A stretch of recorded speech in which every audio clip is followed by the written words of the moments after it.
मन वचन काय से गुरुदेव के चरणों में कोटि कोटि नमन। नमोस्तु महाराज श्री। नियम बड़े हैं कि भावना? नमोस्तु महाराज श्री। नमोस्तु।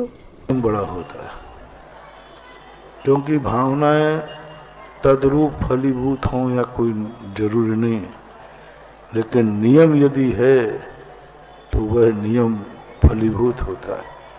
मुनि बनने की भावना है और मुनि बनने का नियम ले लिया। भावना से गुणस्थान नहीं बनेगा, नियम से गुणस्थान बनता है। भावना से मोक्ष नहीं मिलेगा, नियम से मिलेगा।